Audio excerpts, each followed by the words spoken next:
With the Sex Machine version 2 by LAZYBOYSKILL, and this is a really good all-around, mostly small wave board, and we've been doing this I think for almost 2 years. It's been a really good seller, and people really enjoy it in waves that a normal shortboard won't make speed in, and it has a lot of glide, really fast takeoff because of this kind of wider semi-round nose.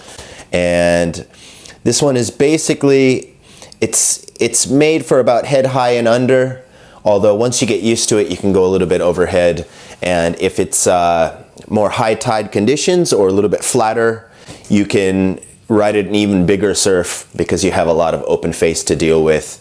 And where a normal board takes a lot more speed to get up on rail, this one has a kind of a forward fin position that even with this thick wide tail, it still turns like a narrower board, while you still have a lot of speed from this thickness and this width back here.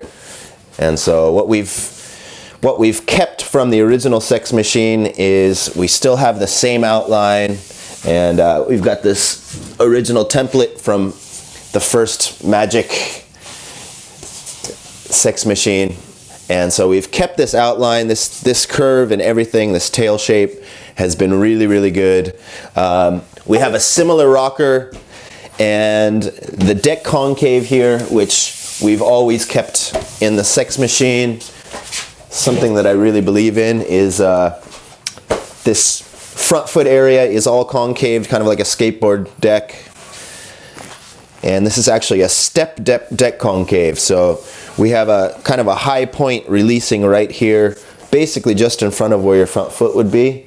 And this is kind of when you're doing airs, this is a good place where your foot can kind of stop and bring the nose down or level the board out in airs.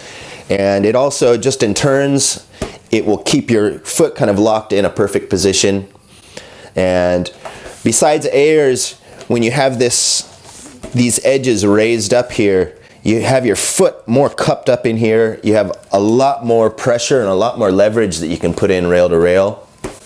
And unlike the opposite, where a dome deck, your foot is already semi-bent over, you lose a lot of power pushing rail to rail. So this one, you're literally in the board. And where a normal board has all the thickness down here in the center and drops down to the rails, this actually has the thickest points out in these two high points of the concave. And what that does for the balance of the board is you have a really balanced flotation, almost like a catamaran, by having this thickness out here. And of course it drops down to a full rail, and it's a full rail, although for this design you really want the fullness and the float, because you're going to ride this all the way down to, well, knee-high waves, something that you would usually use a longboard in, and you can go, like I said, all the way up to overhead if it's kind of open conditions. And this outline, we don't have too much of a round nose to get in the way. We have a semi kind of bulleted round nose, and that kind of, it gives you enough fast takeoff without getting anything in the way and letting you take a little more vertical line up the face. And this year with the new version 2, we've taken what used to be a really blocked rail out to the edge, and we've added these rail bevels. And what this does is this keeps all the volume and the speed in the center and under your foot, while just outside of your foot you're dealing with a thinner rail, which lets the rail sink in quicker. It makes the turns a little bit more sensitive, and then also by losing this flotation in this area, it lets the side fins get more in the water, and so you're making your fins more effective. You're using more of the fins for drive, and so it's still got all the maneuverability with a little bit more sensitivity with this new tail bevel shape. And the rocker is still really similar. We have a nice smooth entry rocker, kind of flat between the feet, with a little bit of kick out the tail. And because we've got a board that's such a short length, we don't need really extreme rocker because there's nothing out there to push water. You don't have the extra nose up here that's going to get in the way. So you're able to use a little bit lower of a rocker without having to worry about it getting in the way. And so on this, we have a nice soft entry, which starts into this center concave. And we have a solid single concave. It's not too deep because you have enough width in this board for planing that you don't need to rely on that deep concave for lift like you do in a short board. And so you've got this nice semi-mellow single concave, and it leads into these double bonzer concaves, basically about 10 inches from the side fins, and it fades out just around the center fin. And so this is like a little lift point, and this is where most of the performance shortboards have the deepest spot of their concave. This is kind of the last place that the water runs through before releasing. And so this is basically usually where you want the most lift, is in this area. And so instead of just doing a double concave or a single concave in here, we're able to kind of keep the outsides of this bonzer concave flat, which makes the rail to rail a lot quicker and keeps it from getting sticky while directing the water through these bonzer concaves. And right through the center fin, it starts to flatten out, you can see here. And in the last 1 inch of the tail it's completely flat.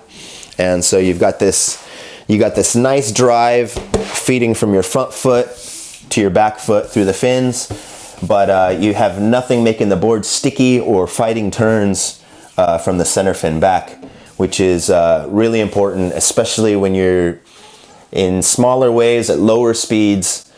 A normal shortboard at low speeds, you can't even get the board to turn, whereas this one, you can be gliding, and even without all of that speed, you're still able to execute a nice smooth turn, get back to the power, and get a lot longer rides on kind of soft, high tide, open face conditions.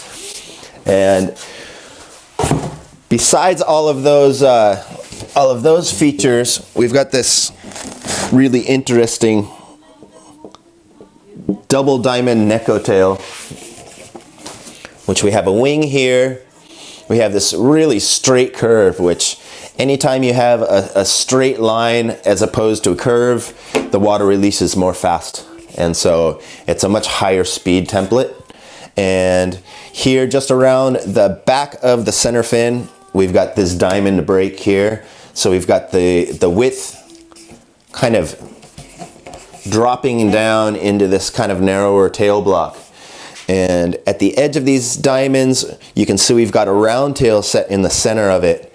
And so when you're in your kind of extreme point in your turns, and you're all the way on the tail, either in cutbacks or lipping it, you've got this nice round surface for a nice quick rail-to-rail exchange, while you're getting your speed and into the maneuver, you've still got this width to make your speed.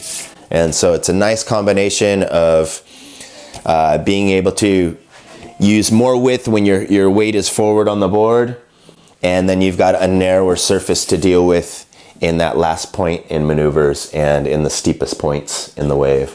And so this is a really fun to look at tail, but everything has meaning, and it's something that we've been doing for a while, and everyone seems to really like it. And so it's a pretty exciting, fun looking little board, but once you get used to it, you'll find that it's way easier to ride, especially when it's head high and under, and you've got so much paddle speed that you can almost take off where the longboards take off. And you get to use places on the wave that a normal shortboard won't let you use, and you're able to make speed out of waves that literally have no power. And so where your shortboard might do one maneuver, you can get about 3 or 4 maneuvers on this thing. So it's a really fun design, and this Sex Machine version 2 is available now from LAZYBOYSKILL. So please try one out, and I think you'll enjoy it. And I look forward to getting your orders.